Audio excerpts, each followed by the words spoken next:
wa fa fele yetu ile a vatele me fa alo le amtango fa nga rungo ni va yaso le voa te ale tu lai lima nei minute le voa ma se luatu male sunga fa ya samau ya wal tato por kalamo le Suluaulama malole sai malo fa to ni yaso le sunga tengen samau ya malo voi te pole ya mga albenga sa fa ngai vol neso ya la sunga fuai tau fa sunga ta la la sunga fuai na pe le tu ile sa ya ai fa tai o le wa tau mai lo na yunga ya le la vai fai marie e moniale upule na sauno ye e le ngata ina fa au sunga ta fa au sunga ta fa e ngata yo o sa so fa ngata wai le ngata ina tu ile sa ya ai pe o le tu ma le vai o le kwa ba ma o le vai wai pe ke vai ma ma lo ya wa ma ka fu nga vai lo ki ai pe ya o le vai ma ma ye yang ke ale wo a fele trai fa malo atu ile mai manga le tu o lava le wa ma o mai tatu kala por Suluaulama ma lo me la ngruia ma lo le su il ne yaso ma lo le bale ya ma lo foi fatto to ma lo foi lo sa wa ile stangata na mata mal ta o no sa ya mi o le stangata ya sa le ya le tu langa le ya mo se pe usu mo lo ta ya ya wa ya le se o kuma ki fu foi de fa fiu pi fa fiu foi de ya lava pe ta to de ma tu ya lava pale lava le on sai ya wa me foi esa tu foi ya so to la o mana tu ile tala le se le vai pe ai o stamai e fa ya mi o ngalon ko lo voi le o mo kwa komerfi o fa ku ye ele ya so ma fo fa we sui si foi le ka vai ma le lofa ma ka le la ka wa fa le nganga le ola ka wa le mai ya ku ai ya ma fe tau ye ke ni me to fa pena isi le yaso a foto no vo na isi so la fa ma ka wa ke lu fe tau ye ka ya e po ya la va ke lu fa sanga al mesiri ai ele é você é que vai qual essa foi sa le dava e por ala vale nga sulunga ye mo fa te tau tala voia ia me tau dia lo vai atua la no fu mai ele le ia fa te tau tala o fa tinga wai me voile le si so ia ele le la melna me sala na ifana siri le me al melna le au mai o tala voie e tinga ai le mafofa e man tu au pole tu no e pala le mai le pala ta e au tu pulanga ele me foi lava na vese le mafo fau ma le manatu i pe wa fe foi le mafo talanga ya onole fa malo atu le malo le tatu tu no ele ngata sa mo nei fa pe foi ya tu no ma o mai le tau tu le fa ka sa tv ma lo lava lo sa o le alo tu ona fe ngai nei aso ya tatu tu ma wai wai ya man to la tala le masan fa mutala ali se li lo tu ai la ngo ye fiau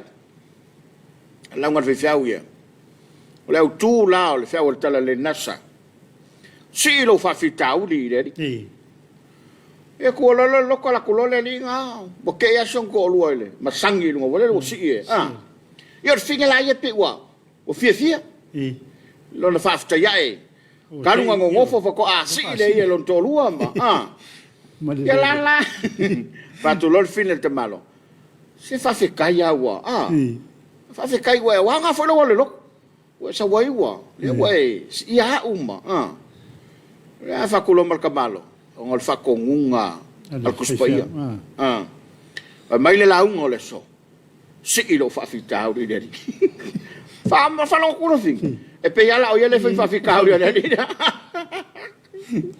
si fa fi ta ya e pe fa fi ta te le ale le ia ia pio vai le tatu ia o fa fita uri le nei lo matu ia la foi me foi lo matu o mo kwa fa fita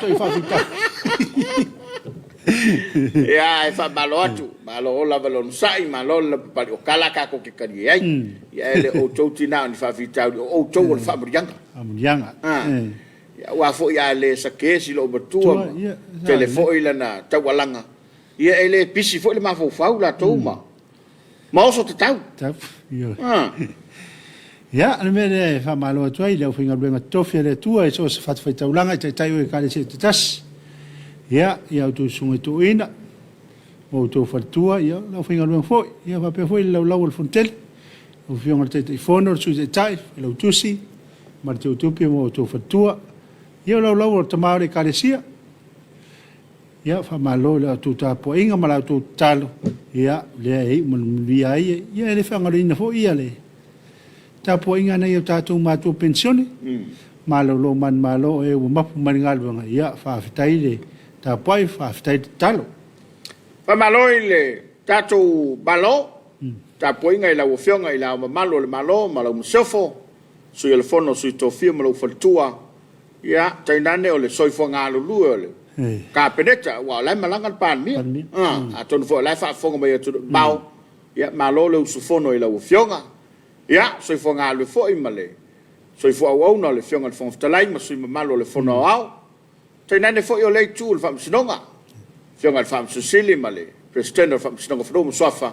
Male malo le fam sinonga. Malo le tautua. Malo fa yo le faiva. Ya, ele fanga lo ina le. Tapuaiga na yo tatu fianga malal fanga. Ya. Pole malo alim fai pule. Tainane fa le to ma tau sa wa ma ta tai. Se yo lava ina yo tatu walo ma fana witi. E ale Tapuaiga mauna yo tatou matua. Ya. O lo faia le faiva o le ulo la. Ia ma Tapuaiga lo tatou tu la fonga I fau mga duenga. Fa malo atu o le tae o le fefile de o le songa fua. Le u tatou se malia lava. Ile amatanga fo o fau mga duenga o le nei va yasu. Ua uma fo kausang. Tau sanga ia pe o le fefile songa fua ia ma tau nei Samoa manisi atunu ole. Ia o le fefile o le sai. I le motu le sai. I va pe Hawaii ma Amerika. Na lai Tapuaiga le sivai. Ai Tapuaiga i fai si fa mai le Tapuaiga na mori mai le o lo fanga e nga fai mai o lai le fiu. Va nai lo lotu. Yo se van nai te lo. Ya au te lovo. O ta apel te lo sauni. Ya. Ya wa le wa te ale tu lai li mai tatou. Yo no te se fu po se Yo ni sinai tu o le langi au te Missionary Samoa. Ya o le wa te ale tu lai li ma pea. Fa malo lava fa malo le Tapuaiga le yaso sunga I fa fegaiga ia sa I mo tu sae ma le tu le wa sale so malo mo le tapenanga o le fea o le tala le I fa malo fo le fenga mo le sonafi yo ato mo lava sa tu la ile sonafi o la fola le finanga lo tatu tua malo fa ftai lo tu ngalo fai le fai mo fie sa ili le langi fa brianga fa le nganga ia awale la fu mamo pe al tala tus Ale se falinga o tapele no. O tapele no. Ya fali tonu fo tai tai. Ya. O kapi fo. O tape fo no. E wa pe ole mena to tua ia ole so na fia tonu fo ole. No to tu fo le motu sa ele so ia o le kale si o tangata. O tangata. O tangata le o se kale si le melo le falsa. Le o se fali. Ale ele fa tongo tangata ia lo no winga fo ele se kale si. O te mana tua ile sa no nga staso foi fiau le. I le mele nei ole. Pe cambio le ya. E fai ya e kanga. Yo. Pe cambio la lava e fai. Fai la lan talafatus.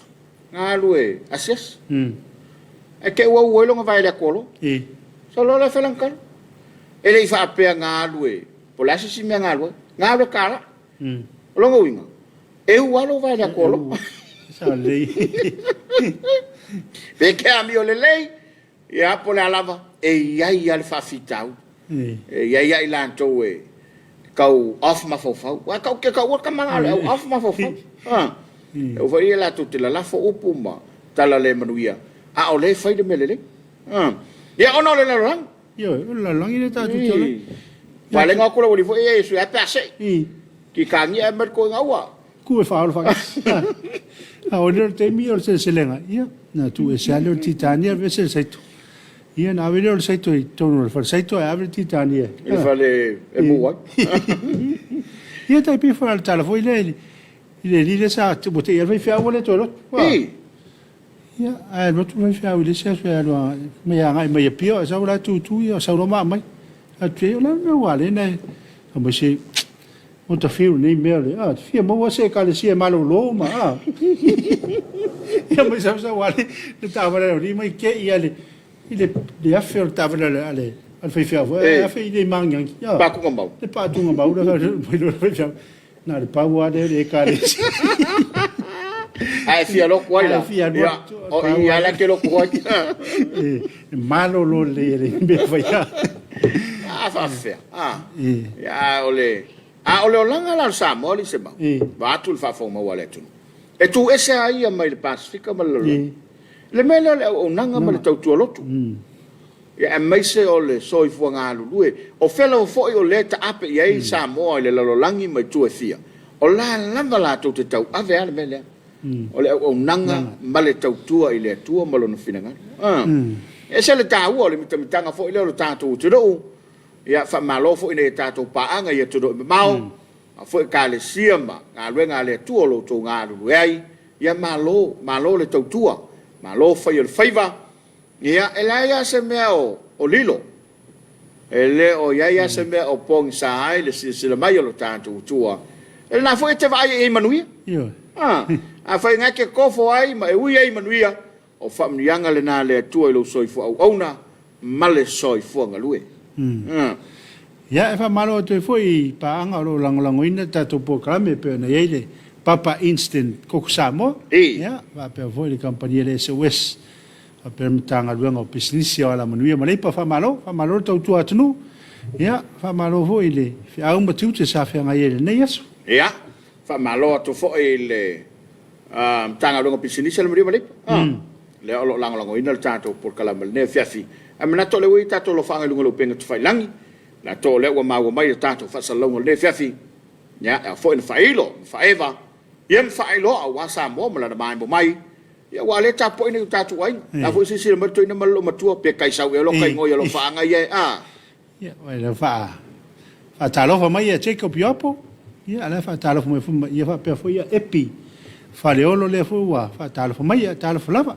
talo fa ma lo so fo nem timo talo fa lo va se lua watching from Aopo malo fa Aopo malo lo ma fa mai yo sunga ya miu a mosa malo so fo ya lo sunga man mi tele por kalami fa tai ya va pena foi ngadu mat so fo mi lo afionga lo ma tu mai Melbourne Australia a menito pole luia praise the Lord amen ya fa tai molisao Malo se fo moria te pala ya malau sunga fa fakainga fa tai lava mo pokalame mai Samoa fa tai moli mata tu i America i Portland Oregon malo fa tai moli malo fo ma fa mai yo sunga ta wala vau fia lai se fo moria lo sunga fa ngainga malau to fata pala fa tai mo pokalame matongo fie ne yaso fa mo moli atu alo fa nga mo se utina pleina va sa lai mo ainga uma i Samoa Marekerope alo fanga mo Samoa le atunu pele tai de fakasa TV mo le au nanga mo Samoa le atunu pele alo fa mo lua fa mnia le tua il valawina o lea o pisi le mato sisinga fu ai sini Australia alo fatu na tonua alo aftai ya o mo di sa fo le to ma to mai ia le na fine tonga ya pena to wala el vauto ma to mai malo tapu la culo el fale si a lo mai le lo va malo leva lo fatu fa ba yang asma kalau va ata lo fatu lo va selua maria por kala melias lesa lo fatu lo afionga mai me le pone malo va stai to ni se nonna fa tal fatu lo va selua vi era tua from Melbourne Australia yo God bless you ma le tele o fatu mu ia lo mo me lo fanga che lo anga fa pese coupe le facule la o che le si ala Mr. Veli talole ma lo si fem nga ruenga le ya se lo sunga mi le to ya lua wal fenga yai me to toino il tato no ya ri la nga ruenga o tone ya fefia lo fateletu i se utama Mr. Veli i lo fenga i balelato tanga tau i fale lo riu alo faanga na vatu ne ya olita ma fa nau i vai pua malo Avo fai a quelle ya se solo ma se coso pe kusa mkeve. Ya ongalo ma se Mr. Peti si ya fa vitauri ya. Se si fo mi te pala ma sunga di fai fiau ma mi tele il programma fa sta ingalo. Le utu tau la papa ma lola va te pala ma corsetta le tau tua fai pea. Wale tau tuino le todo Ia, tu lau o lua paia, sa, ia, sanga fo i pea lo lua soifua, ia, wa fo i lua tiu te whai asu uma, alofa te le atu i lua sunga God bless. Alofa aftai leu tu. Le ia le mal. Ia. Ta alofa le ia. Ngai le li seila. Lungo va. I. Malo. Soa yoelu. Ta alofa atu i lua afionga Maria Prokalame. Alofa aftai. Te mafutu mo foi mo de sau. Le matou te afsai le po. O le o ta nei le. O sfulu te le vai le Afiafi. Ia, po America le mafutu mai mo. Nunu sua. Ia, vatar vatu mo le lua vase lua, manuia Prokalame le nei Afiafi, God bless, aftai. Lotu Carlson, ia le wa levanga, kuolo ku ngai, ia o kia foi longo, alo fatu mo to uma, fa aftai lotu. Aftai lotu. Tu pai vai lingi, ta vita suotongi ma lorto tu atunu, ia ma le tele o lo faanga. Oi. Mo li mai, tele o fatu mumu, ia mo non fatu lun muri lai. Ia. Ana kose ma lo le soifo tautua, te puala fa pe foi le sunga de fa fegaiga ya mal manlo le tautua matavela tato por kalama ile yaso aso fo le tua ya alo ye lua sa se lua fa tai no malo fo mata tia foi la si melona au ya fa pena foi ya miu a mosa ya o river fua so malo se fo nga lua sunga alo foi fa malo singa lua ngam favor ne yaso ma ne yaso le si ia atamai alo fatu mo le Prokalame lua vase lua mai Ashburton New Zealand and God bless malo aftai o le paleo so fa moni lua vase lua to pala male sunga fa fenga se mau ese le malio le lua unanga i poka mo le to lo vanga mo so tato tudo alo fat fo i mo lua ia o le mato te sauni atu le mato filo inga mo te tai o so tato tudo malo le fionga de South Apito e le lau mua nei Wellingtone. Ai whaaftai lava mo le Prokalame matapatatu Wellingtone, manuia le toi fo iatu i ainga. Whaaftai o lepa. Whaaftai. O ti pau, to le foa. Maro lava lo vase lua, ngā lue nei aso, whamanuia le tua, ngā lue ngā neva yaso, lo whaatu mai le nei tu o le laulangi. Lo whaaftai. Melissa Soon, ta lofa lava, watching from Hamilton, tono New Zealand. Lo whaaftai Melissa. O Robert Bilson, talo foi lua sunga manuia ngā luenga lo fatu si o uso ya vitali la lvaya, o lea matatu ma John, i lo mota. Talo fa John, manano vau, lo fatu mo le uso, so le ua kaunga koe sawa ni John. Oe, ana kose, ina ua tau no mai le fai ngā malanga i nei Melbourne, i o lo manei alava le tau i nei, alo fatu mo lua sunga watching from Melbourne. Alo, vaftai ana. Ana voi mafta mai. Melbourne le wa Na voi na si mai le au tawa le vau, Afiafi alai. Tala tinga faiva. Ya, talo fa lo sunga mo lo tautua mo le atu lo fanga si utinai mangyang. Fa betina o tautonga o si tautonga ia vau. Lo fanga va tu nei sila ma mangele. E kasi ni ka o ngari. Lo fa fo i lo sunga fa ftai. Robert Bilson, mo le foi fa manianga tina wa tolo na valu lima.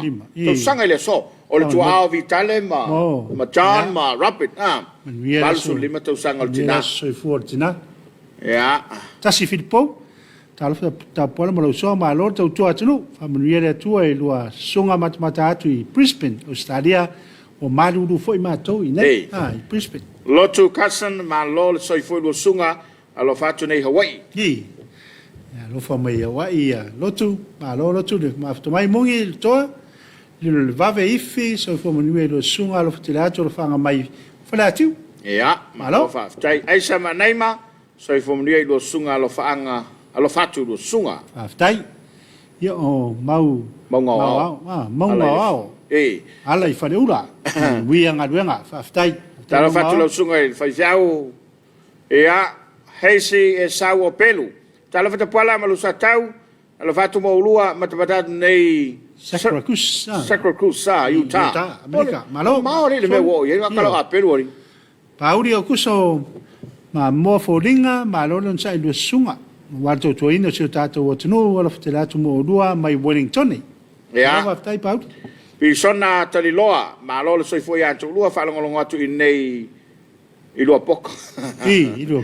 Ma lo va tai. Ya le foi ma mai popi. Ya ya pes fe manaya.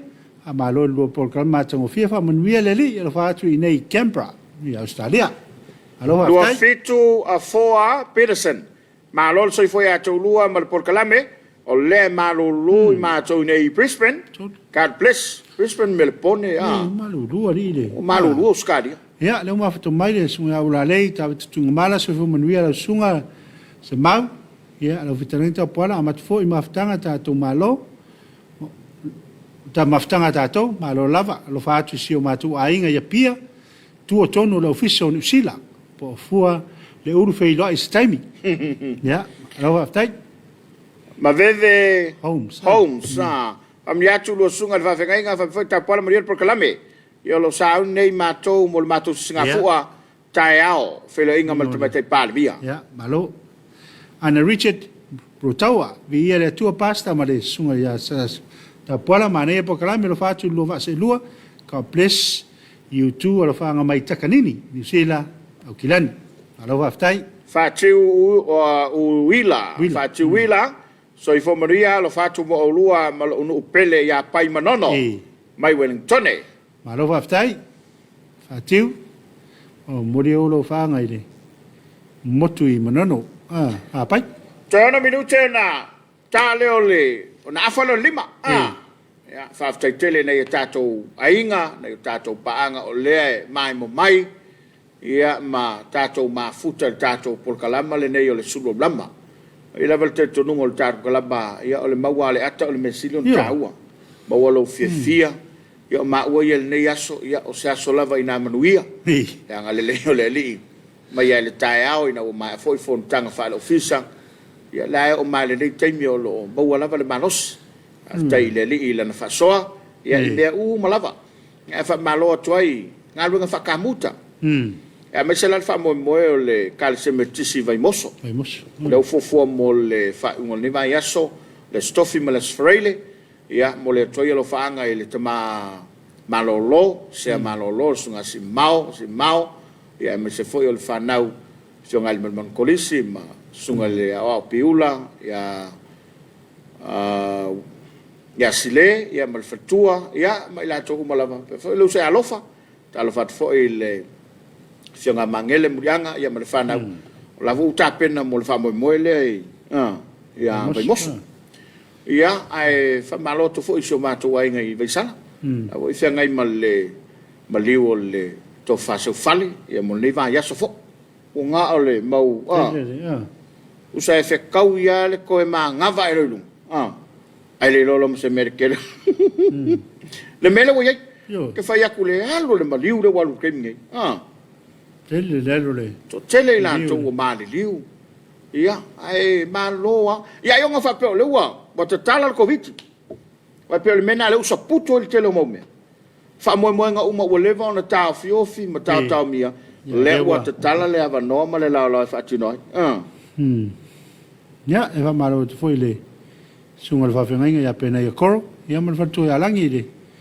E ka le sia fakasai sa laula le fa to amonei ona fa ul fale le mal paia ia fa ta lo fatum fa malo atu ia lau po kalame le Suluaulama i lau sunga fa tu ia pena paia mal le ka le sia sa laula o le wa ta pena mai lo sa na piol ia mana fa fianga le Afiafi sai foi ta pela per Suluaulama ia to foi mai fa o foi lo ta to lo fa anga fe moli tai a fe lava le vai ngol le lang na ta mai mo mai ia o me mai o lo fa o le fo ie mai mo atu tatu ai ngai samo nei ia male to telo tatu tudo o lo mai mo ina le nei pol kalama us mai mai mo I fa fe fianga le Suluaulama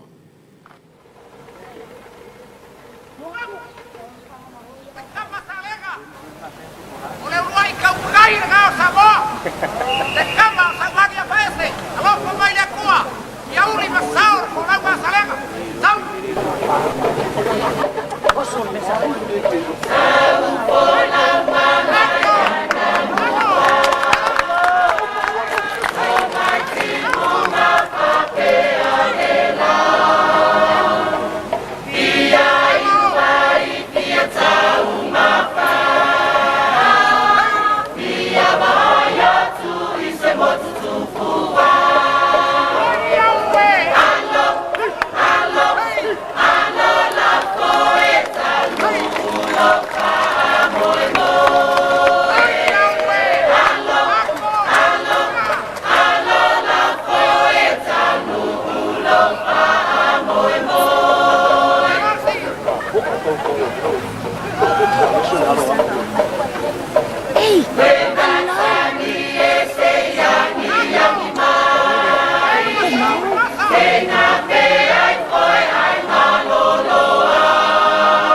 lima minute ua te nei le afa le lima. Mai molo tātou te do ia sale o tāma le umanga, ia malalatou whawhiwhianga, ia mai nai sio mātou nui veisan. O le ua koe wa ia kurko kele ua. To telo i lātou le sival nei se maua maliu. Mai se la foi niso tina lau te wawai atu iai, ia whape foi nisio a umanga, ia ale nei e fioanga, ia ua whailangi le folonga. Ai o le siva le pese le na siva le mo muatu. O le kakamorori. Morori. Kai ia mai o siva vai pu kai me le maloso ko. Allo foi. Nei nei fa. Nei nei fa tunga tuai. Nei mane vui. Te mana tuai nei tangata ia wa. Ai langi foraunga. Ia. Tonu lae sila mai nei o la tuainga, ia me se foi nei o la tunu. Te lo foi la siva le vai pu ma le to tele foi ua fai langi folonga. Ma tol siva le a o lai min sta le fionga luanga lau. Luanga lau. Ele tu malo le o salenga. Ia le ua se nei le to fa olo le o ve min sta nga duenga. Ia i foi le sa min sta ia le fionga luanga lau. Min sta nga du. Alua. Le lau to se mai el to fa olo te mi dei. Ia ai o le tatou por kalama sale pule le pole solo. Ola amali uma yeto fa olo se fa mangingo le mere ve segere ku. Ka vale foi ka. Ela la amali uma to fa olo le sfale le po o le pole solo. Solo, wa. Ya, ola amali uma ye tato po kala sal pule. Se saula olo le ya sa olo fe kala le bele. Sa ngo foi fe minsta. La con al mere pisai ya tu le pama. Wa leva va ya tu alu solo tala sala tu. Ai malia la le mela o falongolongo atu sema. O la wa fam sino. Fa mai le mol mau le fionga le fai pule fionga ministai acha. Man tona fai mo fo ila fonga tu le pe fa sanga ilo no sofa le va polo. Ai au tu sala ula. Fa lo maluma ai fo tu le pe sofa le va polo. Al to fa olo. Ia fa mangalo olo.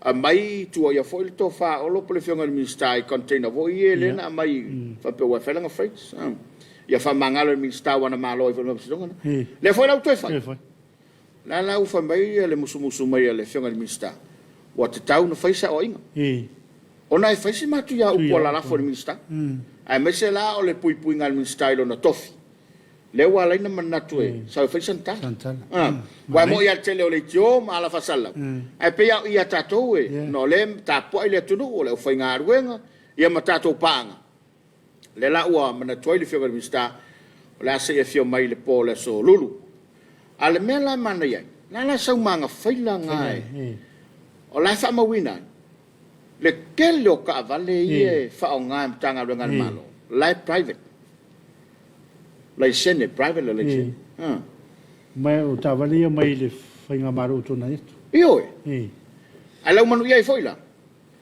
Ka vale la fanga o kule. Like private. Ya. Alai. Se le ma foi le lo langa ma. Io. Le fai la mona se ya tala pena. Eu fui ngai me yo la ta no fala to wa. Le asa se foi fu. Se longa wa tango le ma. La folanga fo me la no foi. Ia le ala pe no na langa mai ai lo lamo. Wole anga. E mai se la te mana tua sa no nga fa walo. Instalo leo. A fa yo la te no fol fal tiota. A o te tawai ma. Ya wa o lo. Po fe ale me ru ku ai. Po le ka walunga po le fola. E ngukia ila lo ele ma pe ai.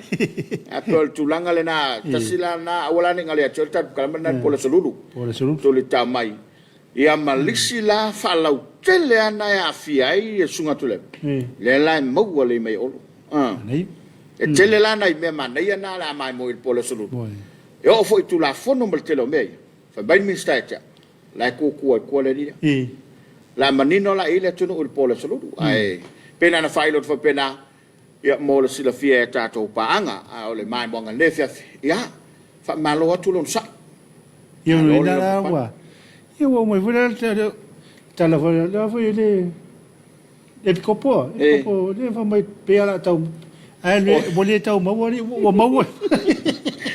oleh akip kopo apip ko cai ya le foi mai pela mau ya te longa pasi tu tamana pe ya la mo pe ya mo foi fo tu sole sauna ngal to ina ole mumu tele le afi le walu te mini ole valo anga ya ta wa yo le valo anga mena fai ele ngata ole powerful word la sona ha sauna nga tu sa ala sa fai ala sa fai mare le ngala talai e tinga le me mu ya ai ole ngal fam talang ona ole ta feeling le walu te mini se mau pa matau ye so le wale popola le skaka fai kala pelo tu ale to ya popole vo le ai mana ya la me na mali sa no ngale so ngal mi stale ma fa soana fila sa fa ma fa soana tu lo tu ta ya oli mai va fo le mali so ngal mi sta ya ono ni si fo yo mata upu fa lo toi fale no wala ya yo no ta upu le ya ai te le wa sa no mali so ngal mi sta o tangata ngai le malo ia no fo mali atopulu ai le ia tapa mai o ale ile pulu e batu le la o tapa tu mi sta se pulu ia le la vole no la pola me la fa ya alo wa ilo ia le se me la fa fo tala o le mi sta ngal wenga teli fe tau ia le ia mal ta vale le la ngal wenga o le si mea se mau pe a matau ye lo tātou tuno. O le whainga whaavai le whainga malo telu ai. E umalo le 5 tausanga. A whapeo tā wale na minsta le pa inga le umatu nei. Tātou tu mai pa inga le nei tātou e minsta. E sui mai tā vale. Tā vale fau.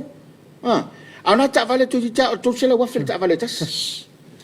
A le alan mena whai e whatu tu ile tu samutas. Nga pale mai whainga malo. Famelo masanga ngal palmia o fufuru ka vale ngal fanga la wori karuai ai ange fama le ke leo ngai sefi te leo sefi a fika tu le tawur ta vale tasi tawur sela wa fe ana le 5 tausanga ile mai 5 tausanga fanga te le sio no fa fa ta miliona tu pele tu no elwa ai o te fa tai fo ya ui ia tai wo tu lai mal nekte ya wa sila lai ka vale fanga ngi ka vale nga sa fanga pa ing talwa ai ona la le manatu lau fala ngolonga tu sa no ngala ulan mali to ile por kala mer polos froi o le fina ngalo le fionga ministana avatu le kapeneta ele ma fai nga ele prado le al malo I maunga ia ko wala ngaru o I tatu te loai o la sila mamao manu le ta vale le e fa o ngai meu leo fe inga fa minsta ele o ngala yu to yo wa nga yu kai fianga mal tele no ri toe ia wala o le matua lau le anga o wan o ina le fa vai le ngona o to fa o lo fe ngal minsta au mai se ta vale e nga fatia wala ia awa ale o yen miska ele fa ia ele fai o le mea pitilina na mana ia to e se longa foi o me funa le fina ngalo ele se sungal minsta o le fionga minsta ia o to nga me foi le o le tangi mai o le tangata ai ale no futai tai mo to tali o tie o foi mai ai o ta te lo ngona ina le ngona o tangata le pe la ina le fa vai lo ngona minsta ile malis ia le leile langa ia mai le to ala o foi mai mo vai awai e ono faina tula I mai se fa seama se tula va pena alua tulo maletari ale fa vai fer wai ket kaula ai le leila ele me fa yai onga palafu se manatu pe tulo le fa fo mo le tunu o la o ai le fionga mi stai ba bai a ole mtau puna le sulu ia manisi la mtau ia em tau tia le por kala me le pole sulu se mau o la fa fonga fo tato tuno ia awai mai lana fionga mi stai ia a leu vai atu ile pe pasai fo malo ina o lus fo mala valu ila to mali ile covid ia o to tasi leu fa popoto se tinae valu su sanga ia la ma tu le la to ai o le fo ia vato a fo il tuo lano il malo telo so tato no na io tato matua ina ia fa e te lava tato awai ele o fa wa il tanga matua le taulanga po fe lava ai ma foi a tatou ia atu ainga fo ia tu le fale ia tau tuana lava le pui nga o le fainga ta ono I latou nei ele o faia ni tui io a wai le foi lava tatou ta fia fa mai malo tatou tu o le se ave ele ia mai o ai sa mo le atu fa ni tu ai ele mfaina o me fa ma o le lava wa alu fa mai ma usa wo o le lang ia o tatou lava lai pui ai tatou o le lai va vai atu ai ia o le fautuanga foi le mal tu lalo le ia tatou le wa matui o e foi nai le fa yelo tui e toi fa au popo to foi le a se fa mtalanga ile nga luenga tanga luenga so fo maloloina ia fa pe foi le nga luenga fitalo fe ngai male New York tau tuana lo tui ele le ia le fa yelo tui ele nga lo to pisa mai ia awa ia fier fa ma ia le fa so tui pa vai ato le wa la tatu te mil tatu Tapuaiga fefi o ne ngali ato e umal tatu Tapuaiga fefi to fo mal tatu por kalame ia ele ngata fo nisi tala manisi fa mtalanga me lo tupu tono tatu todo a fa linga o le mai mo ia ile todo a le utape da mai le sa tu pulanga telvau ia ma vinga o le tua ia tale ono tu le mel tatu to fi se ma ia tale tu la ono le tatu Tapuaiga Afiafi ia le utapena mai ile EFKS mai fonga tuli savai ia ilalo taitainga le sunga le fafengainga ia a pelsem ia o Tapuaiga le nai le tulai ono ile Afiafi ai sumai le mai mo il sautu pulanga telvau ma vinga le tua ai uninga le to to foi meltar kala mai pe mai le Tapuaiga Afiafi ai sumai le mai mo il sautu pulanga telvau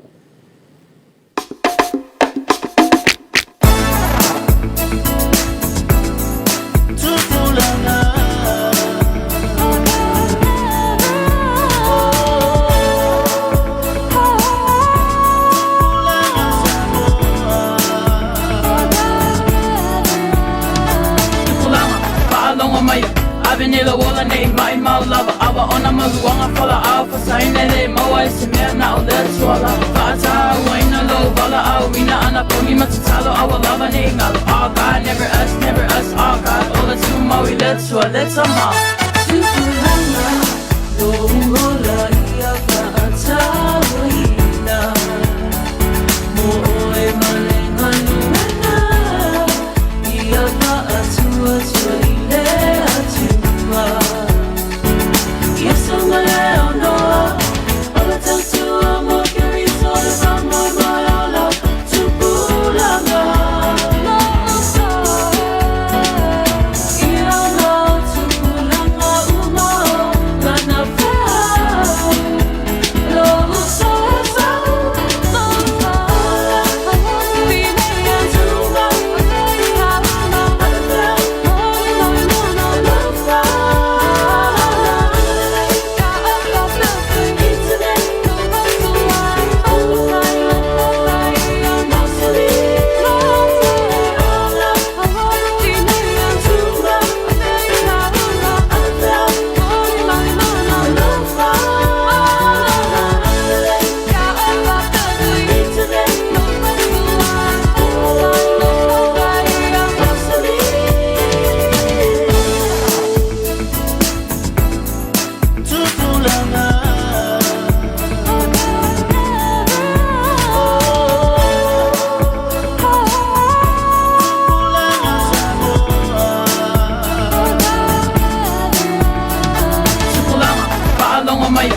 Nila wala nei mai mau lava awa ona maluanga fala alfa saine le moa se mea na o le tuala fata waina lo wala awina ana pongi matatalo awa lava nei ngalo all God never us all God ola tumo I let's sama Suluaulama lo ola ia fata waina mo e malenga lumena ia fa atua tuile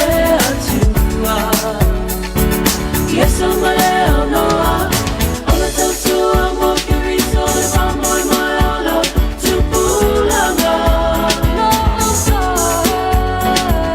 you know to Bulanga, Lana Fell.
Mapu mai e wheau mga luenga o le nei aso Samoa e. Si o tātou Tapuaiga I le atua. O le nei, I o tau whaali atu ia teila tau, I lumo e ka le sia, se whailonga o lo o tau alofa, ma lo mātou mita mita ona o tau. Si o tātou te talo mo le anganga pa ia. Ma futa mai alo wa nganga le atu wae, whamanuia mai le Tapuaiga a whaia, e tau olunga ai le nei aso ma ono wheau ma ona ngā luenga. Ina ia whaia ma vi inga o lo so wafa silisili. Lo mātou te talo ma wala au e ala ia ke riso lo mātou wali whaola. Amen. O le whaita wina o nisi o fionga pa ia alo tātou o tua. Ua maua mai lea I le whenga inga fau. O le tusi e lua a Paulo I le kale isia I kore nito o le mata upu e valo. O te whaita wina mai le whai upu e se fulu ma le ono. Se ia o atu le whai upu e lua se fulu ma le whaa. Kore nito e lua, o le mata upu e valo, whai upu e se fulu ma le ono e o I le whaa iunga. Whaafofonga maia, o te whaita wina, o nisi o a fionga pa ia alo tātou wali. Whaafetai I le atua, o le ua tuuina le alava whilingai le noto o tito ona o outou. A wāua ia talia le ai oi, a ua silino na maa ele ngā, ua fua lava ia te ialo na adu atu ia te outou. Ua mātou au ina atu whaatasi ma ia, lo tātou uso ua vi ia I le tala le lei e ka le sia uma. E le na o lea, a ua filifilia foi o ia e ka le sia. Mātou te o malanga mai e avele nei mea alofa, ua auna iai I mātou. E I loa ai le vi inga o le ali lava. A toa malo mātou loto fia fia. O lo whae te ete I mātou le nei lava mea. Nei tau leanga ina I mātou e se tasi le nei whaunai o mea mātou te au auna iai. O lo sao ni uni mea mātango fie, e le na o luma o le ali, ai a toa ma luma o tangata. O mātou a au whaatasi mai la ua lo mātou uso, o mātou I loa soolo na whilingai mea e tele. A o le nei, wa atili ai o na whilinga, o na olo na whātua tua tele I a te outou. A whesili mai se tasi I a tito, ua mā whaatasi mau, ua mā whainga ruenga whaatasi fo I a te outou. A whesili fo I o mātou uso, o sa vali I la tau e ka le sia e vi I ai ke riso. O le nei, I outou whaali atu I a te I la tau, I luma fo I o e ka le sia se whailonga o lo outou alofa, ma lo mātou mita mita, ona o outou. Whamanuia tele mai le atua, e ala I le whaitau ma whalongolongo I nisio na fionga pa ia. Tu mau I a te ielo na vi inga e o I le whavavau. Amen. O le launga I le suafa mamalu o le atua le tamaa, le alo ma le anganga pa ia. Amen. O le tusi no whaita wina, ko le nito e lua o le mata upo e valu, o le whai upo e lua se furu ma le wha e whaapelo na whaita wina. O le nei, I o tau whaali atu I a teila tau, I luma foi o e ka le sia, se whailonga o lo o tau alofa. Ma lo mātou mita mita, ona o outou. O le manatu au tu o le nei aso lo iai le whaasinonga le tusi whaita waso. Me alofa mai le whesota inga o e ka le sia. O me alofa mai le whesota inga o e ka le sia. O lea lama e tatai mawhauwhaunga o whaitaunga tusi pa ia o le nei vaitau. I le whaatau waina o le Pentekoso. O le whaalinga o le atua ato atoa ua whaafesa I matangata. A o nisi nei o fuali ali o lea vaitau tā ua. O le anganga whai mea alofa. O le mea alofa. O le tino lea o le loto o talitonu whamaoni. O fōringa vai ai o le talia ato atoa o le tala le leia le atua ma o lai. A wā fōi o aso ana mua, a ola tangata i le pōngi sā o le whapaupau. E ngata lava lea lofa i so tanga, whale tangata. O tau a inga, ma e māsani ai. A ina ua malangia i le pupula o le tala le lei, ma lave ia loto i le mana o le fesoa soani sidi. Wa ese wa oso i fafo lea lofa. Wa tau masua sua. Wa o lava i tangata i le i māsani ai ana mua.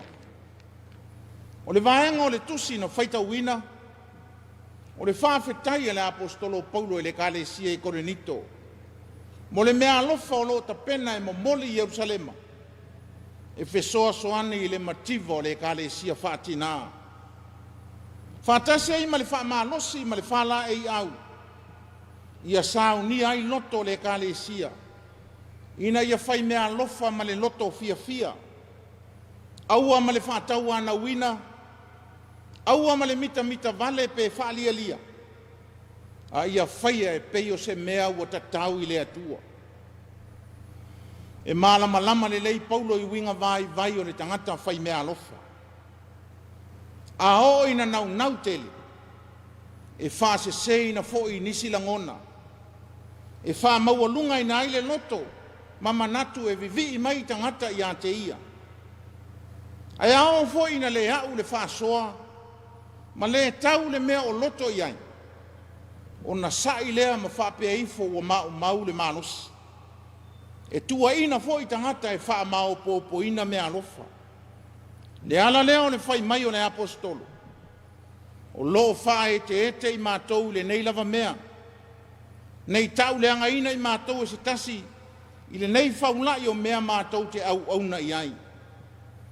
O lo tau ma whai le apostolo. E wha mara malama i le kalesia i Korinito le tāua o le whai mea alofa. Ma ia wha maasani i tangata o le kalesia. Ia fia e whai mea alofa. O le whai mea alofa. O le whai longa o le wha soa atu. Fesoa soani e o manao mia. A o le talia o mea alofa. Whai longa o le amana ia. O le wha alo e talia ai ma le loto wha fetai. Whapeo na tātou talia ma le noto whawhetai.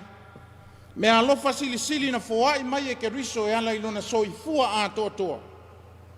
Ia whape nao na whai loa i le atua le whaalo alo.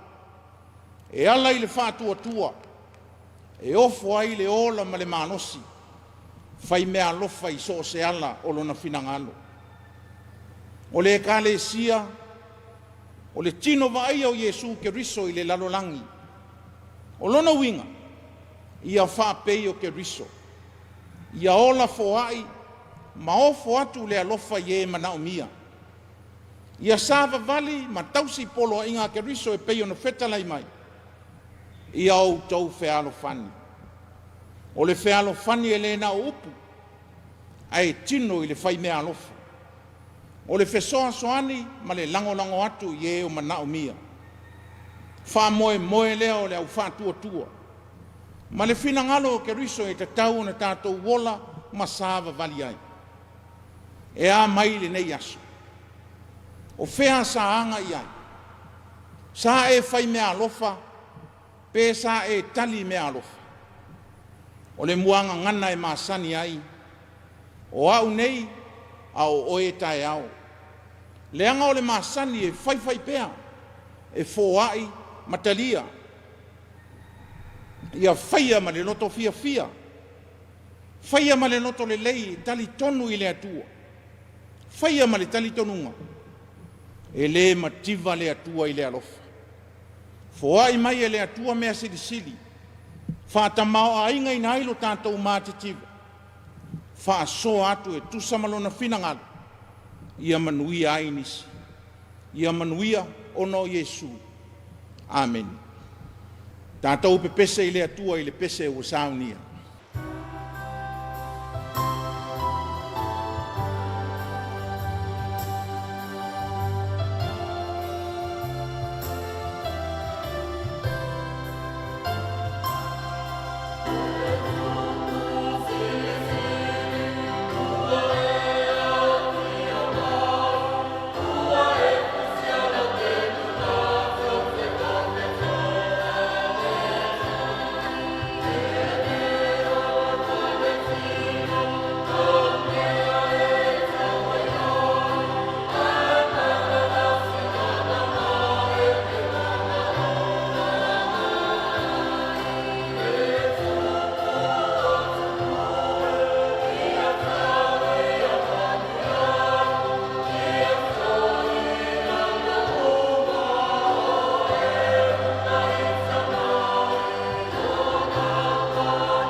Se o tātou ifo matatalo i le atua.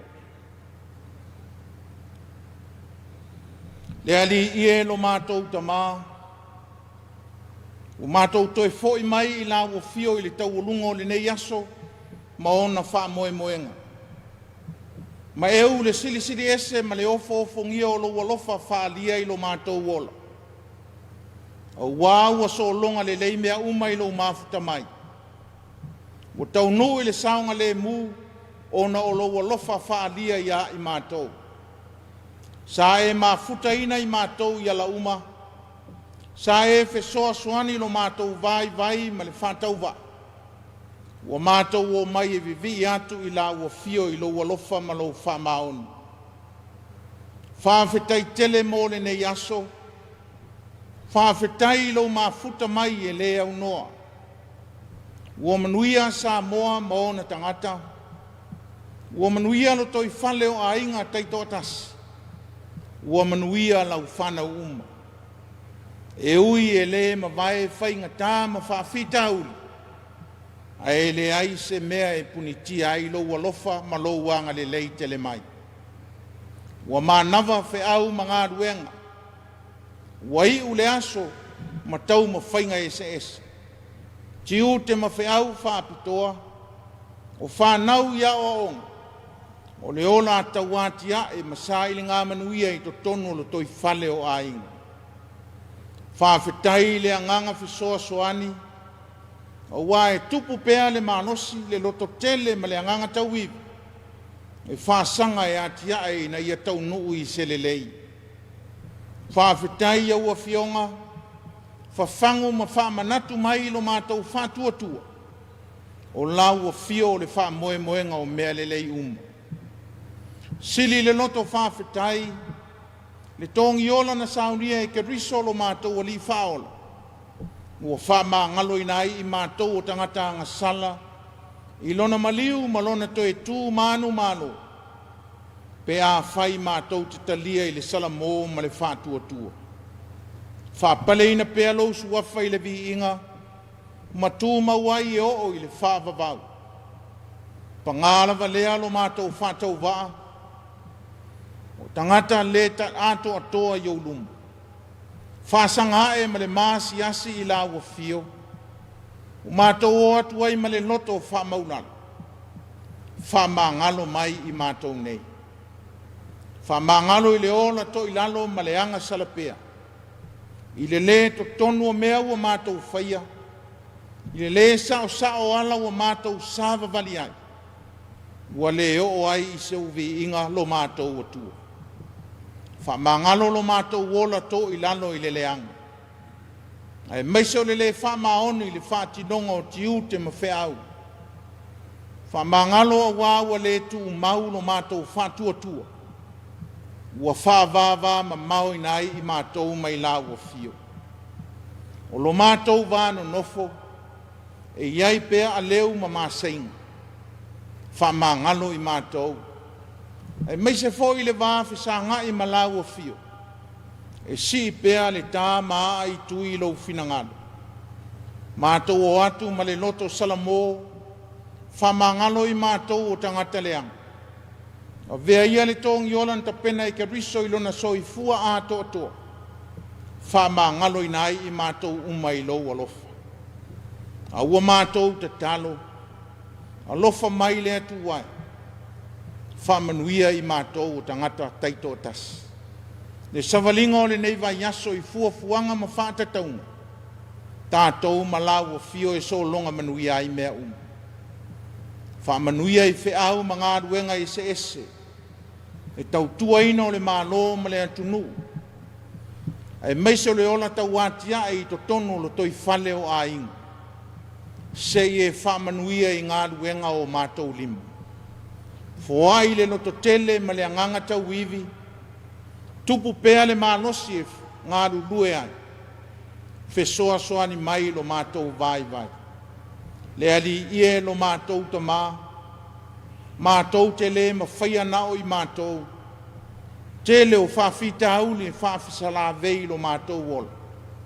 Ia e tau toa luaina i mātou, ia mālo losi ma loto te tele e tau iwi, Wha moe I la ua fio so mātou manuia.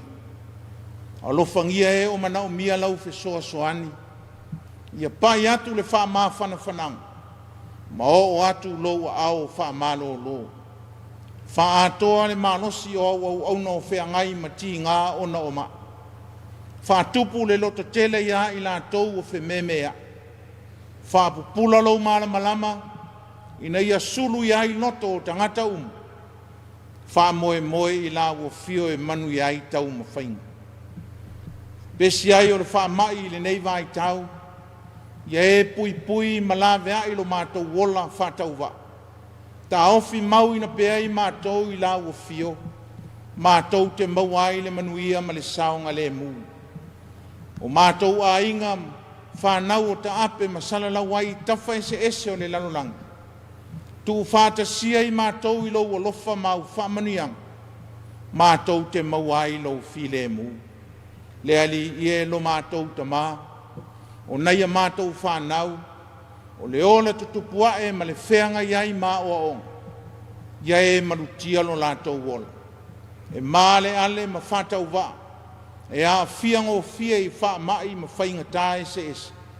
A ia iai lo lofa ma lo wanga le leimo I lātou Ua ma malu mai le nei pō ma ona whainga tā. Ia mafuta ina pēa I mātou e le angang.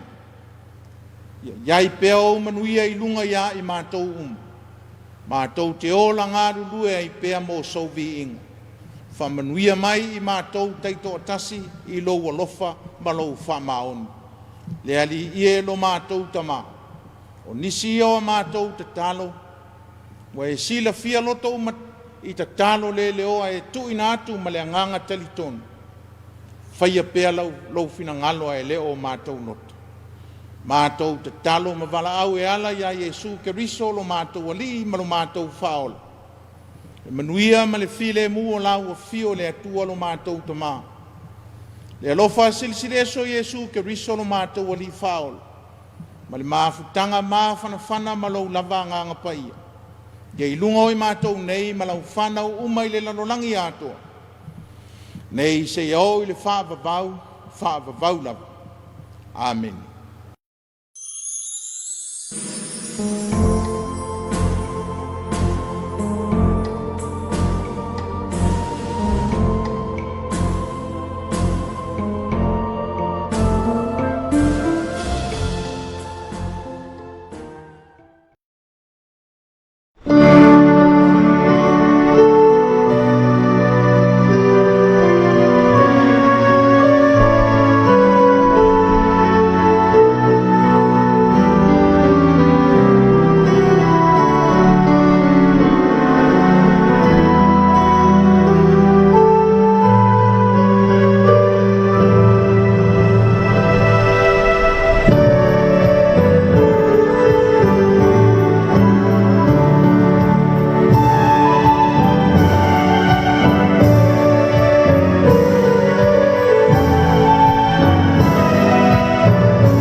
minuta le wata nei la foleono ao sila mai mo le tudo o ile sao to bulanga telebau e pe onalo ia apoli matai ia me se fo ila o le vingo le tua e penta pena ia le fakasai sasina ia awale so fa wino le fa tala le na ta pena ia ta to fil fiaf ya mo le ngang fa te tele ta to fil ne fiafi ia me se vole kalesia sa unia le Tapuaiga ne Afiafi ia ona o le tatou Tapuaiga pia le ngatai pese mo viinga ia o le tatou talo ia me se vole fe auto mulmulo ne Afiafi pia ona fonga ina na ona le sunga ia apel semu ia mai le fakasa fanga turi me alofa mai le so tainga e kalesia ia o le tu lava tatou talo no lava i le kalesia pe ona tau fa mamla matu le temi utonai ia o le kalesia lava ia o tātou o tangata o lo ngā rue. Ia o le mea alofa le tano mai ia. Mea alofa lava le tātou te whaia i lunga o lo tātou o nganga. Ia, e te tau una whaini o tātou mea alofa. Ia o wānanga lua ngā le atua. Ona minu te le watai nei le afa o le ono. Ia whamalo atu le tātou tofi pensano se mau. Le ngang whaaftai mo le tāpenanga ua whaafunga maua lo tātou. Turu, tātou seo tu whaiva. Walu tu fenga I fea umalanga. Wenga. Ai Samoa o lea ua tāpena mai tātou wharinga. Ua tauru mai le tātou fisa. E ua fo le no fisila fia. E lau mai mwanga. I le rei Afiafi. Usi mai ala mai mwanga. O le whasisilanga le nei mai le matanga luenga. Mo whalapo tutonga le malo. Wa iei nei awa noi komiti whaatonu mo ilanto uma e iei le to mai maanga wa atala fea ngai. E patino mo whalapo tupotonga ua ta ua ilalo. Mua pulenga o fela ua inga I le lawil ele, tasi le avanoa. Lua whaputu ngā tupe mo le lumana I manui o tangata anu o Samoa, tasi le avanoa. Tolu pulenga o fale mamalai ta alo o Samoa, tasi le avanoa. Fa pulenga o wafu mataulanga Samoa, tasi le avanoa. 5 whalapo tongo ele a Samoa, tasi le avanoa. O komiti whaatonu e na whatonu ma le whaatautaia e maise, le vaaya le leio whaalapo tonga ale malo, ina ia mauti noa le leio le whaatino ino o ngā luenga whaatino, tala whea ngai le whaaluino o tupe, ma pui puia sea ale malo, ma mauti noa o lo whaafoina le lei au nanga, o lo mo mia e tangatanu o Samoa. E tā ua tele le iai o se malamalama anga I whaalapo tupotonga tu ma oti ale malo, ma le whaatino ino o ngā luenga, e iai fo I le tomai ma le sila fia I tū la fono, o lo aia ia ai whaalapo tonga nei, ai mai se ai le mawhai o na tali atu I le whaatinonga uma o ngā luenga. O ilanto uma e tu sitau sanga mai e te tau o na whaatumuina le pepatalo sanga ua saunia. E au fia ai ma ilanto o lo umia nei avanoa, ua mai a lanto tofinga, whapea ilanto uma ua mai atu ina mai pepatalo sanga. Mo pepatalo sanga uma ma pepa whaamatalanga, e mawhai o na maua I le mtanga luenga MPE I le whangafa le mua o le SNPF Plaza e mawhai foi o na maua le upenga tawhailangi www.mpe.gov.ws O tusi talusanga uma e te tau o na iei mea nei mua pepa talusanga ua mai asainia 2 o le tusi talusanga 3 whaamaumaunga o to mai maanga waa po le CV tapunia I le I tūlai wha aso whareile aso se fulufito uni lua O tusi talusanga e whaatua tusi mai I le taita I fono, komiti tuto tasi e tōwhia komiti whaatonu po le ISC, matanga luenga mo whaalapo tonga le malo, fo ngā whale mua SNPF Plaza. E le talia ine ni pepa talusanga tuai ma le le maea. Mo nisi whaamatalanga whaafsota I mai manua Dr. Cam Went, pule sili lango vaenga o pulenga le lei, I le emaili cam.went@mpe.gov.ws. Po Jacinta Maua, ofisa sinia vaenga o pulenga lelei. I le emaili jacinta.tupuola@mpe.gov.ws. Po le vala au mai, I le tolu whalima o. Whaaftai, sainia elita toala, ofisa sili o pulenga. Notice, Government of the Independent States of Samoa. The Independent Selection Committee, ISC, is pleased to invite applications from experienced and suitably qualified individuals interested in serving on the Board of Directors for the following public bodies: Land Transport Authority, LTA, 1 vacancy; Samoa National Provident Fund SNPF 1 vacancy. Samoa Sports Facilities Authority SSFA 1 vacancy. Samoa Ports Authority SPA 1 vacancy. Samoa Land Corporation SLC 1 vacancy. The Board of Directors governs the public body.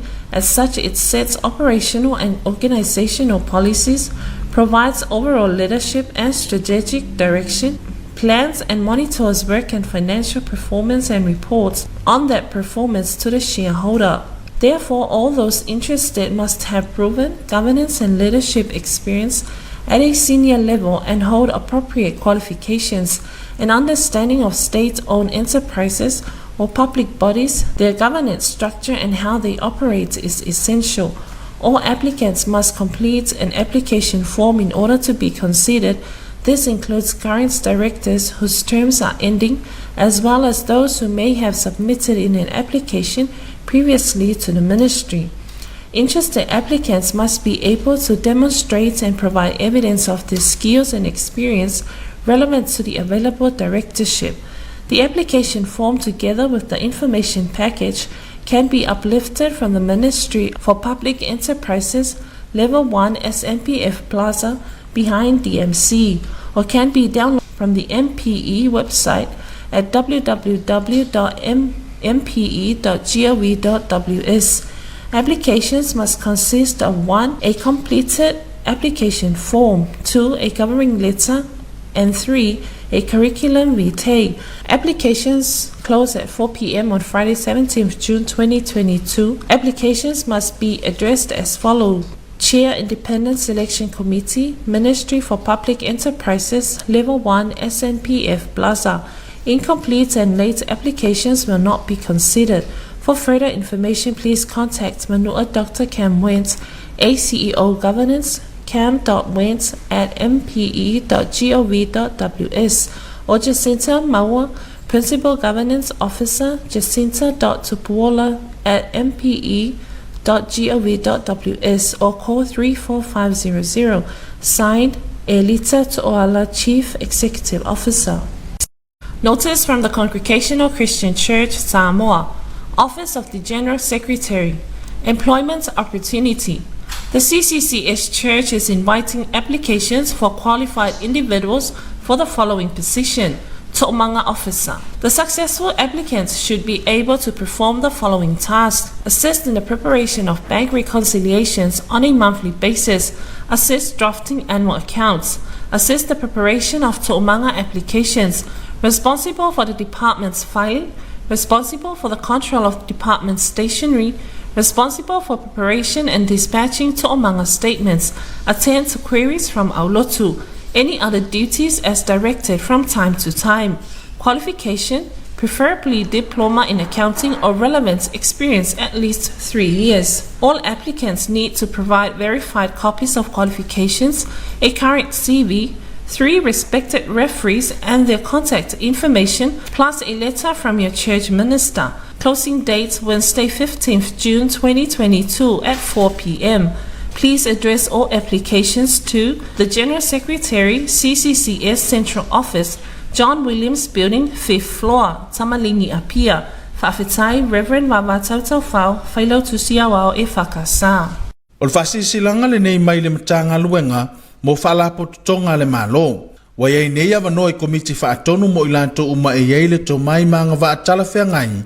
E patino mo whaalapo tupotonga ua ta ua ilalo. Mua mua pulenga o whela ua inga i le lawil ele, tasi le awanoa. Lua whaaputu ngā tupe mo le lumana i manuio tangata anu o Samoa, tasi le awanoa. Tolu pulenga o whale mamalai ta alo o Samoa, tasi le awanoa. Wha pulenga o wafu mataulanga Samoa, tasi le awanoa. 5 whaalapo tongo ele ele a Samoa, tasi le awanoa. O komiti whaatonu e na whatonu male whaatautaia ai maise, le vaaya le leo whaalapo tonga ale malo, ina ia mauti noa le leo le whaatino ino o ngā luenga whaatino, tala whea ngai le whaaluino o tupe, ma pui puia sea ale malo, ma mauti noa o lo whaafoina le lei au nanga, o lo mo mia e tangatanu o Samoa. E tā ua tele le iai o se malamalama anga i whaalapo tupotonga tu ma oti ale malo, ma le whaatino ino o ngā luenga, e iai fo'i le tomai ma le silafia i tulafono o loo ai ai faalapotoga nei ae maise ai le mafai ona tali atu i le faatinoga uma o galuega o i latou uma e tusitalosaga mai e tatau ona faatumuina le pepatalosaga ua saunia e aofia ai ma i latou o loo umia nei avanoa ua mae'a latou tofiga faapea i latou uma ua mae'a tuuina mai pepatalosaga mo pepatalosaga uma ma pepa faamatalaga e mafai ona maua i le matagaluega MPE i le whangafa le muamua o le SNPF Plaza e mawhai foi o na maua le upenga te whailangi www.mpe.gov.ws o tusi talosanga uma e te tau o na iei mea nei muamua pepa talosanga ua mai asainia lua o le tusi talosanga tolu whaamaumaunga o to mai maanga waa po le CV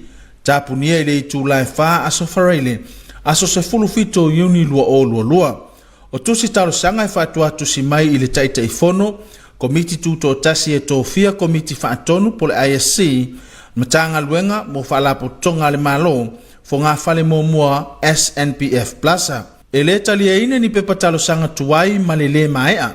Mo nisi whaamatalanga whaafsota i mai manua Dr. Cam Went po le sili lango vaenga o pulenga le lei i le emaili cam.went@mpe.gov.ws po Jacinta Maua ofisa sinia vaenga o pulenga lelei i le emaili jacinta.tupuola@mpe.gov.ws po le vala au mai i le tolu whalima o whaaftai sainia e lita toala ofisa sili o pulenga.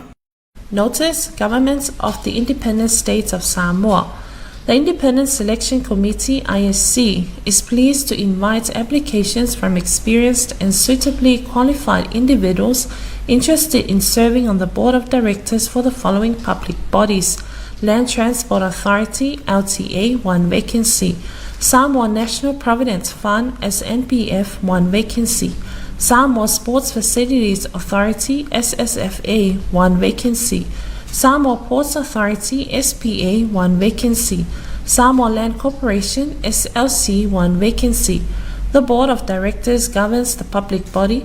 As such, it sets operational and organizational policies, provides overall leadership and strategic direction, plans and monitors work and financial performance and reports on that performance to the shareholder. Therefore, all those interested must have proven governance and leadership experience at a senior level and hold appropriate qualifications. An understanding of state-owned enterprises or public bodies, their governance structure and how they operate is essential. All applicants must complete an application form in order to be considered. This includes current directors whose terms are ending, as well as those who may have submitted in an application previously to the ministry. Interested applicants must be able to demonstrate and provide evidence of their skills and experience relevant to the available directorship. The application form, together with the information package, can be uplifted from the Ministry for Public Enterprises, Level 1 SNPF Plaza behind DMC, or can be downloaded from the MPE website at www.mpe.gov.ws. Applications must consist of 1. A completed application form, 2. A covering letter, and 3. A curriculum vitae. Applications close at 4 p.m. on Friday, 17th June 2022. Applications must be addressed as follows: Chair, Independent Selection Committee, Ministry for Public Enterprises, Level 1 SNPF Plaza. Incomplete and late applications will not be considered. For further information, please contact Manua Dr. Cam Wentz, ACEO Governance, cam.wentz@mpe.gov.ws, or Jacinta Maua, Principal Governance Officer, jacinta.tupuola@mpe.gov.ws, or call 34500. Signed, Elita Toala, Chief Executive Officer. Toi se fulu mo tasi minuti ona talo le tulai fitu. Le ufa fonga le tatu tu se bawi le. Falinga le mai le tanga luenga lo nafa ma no fu io porso tanga luenga. Le lai pe na mai mo mai lo tatu tu.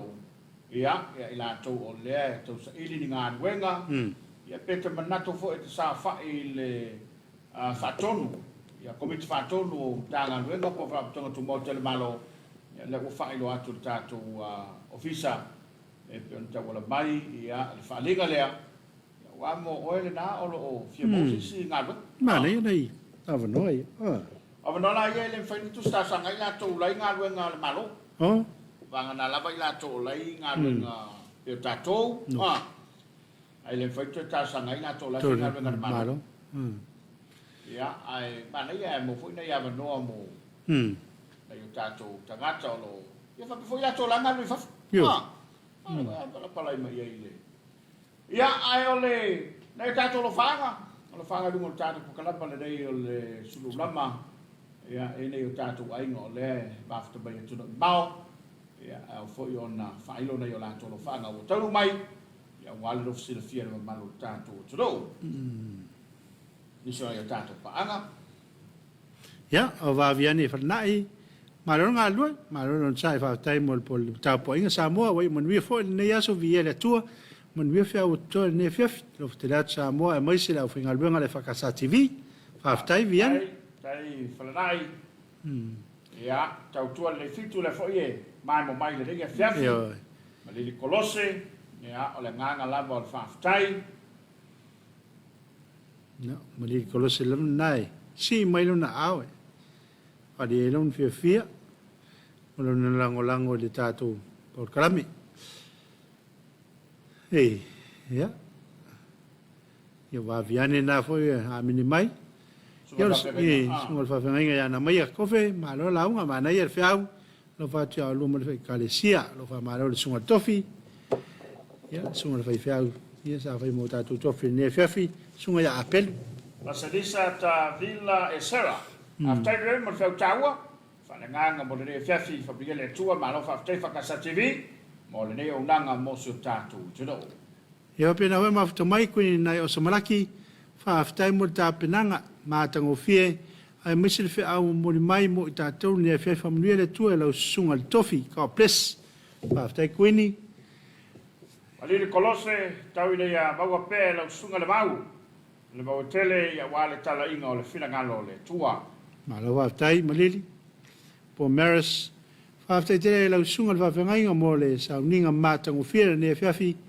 fa malole ta pena fa malo fo nga lue a wale tau tua ina o ngā luenga le tua wha manuia tere le tua.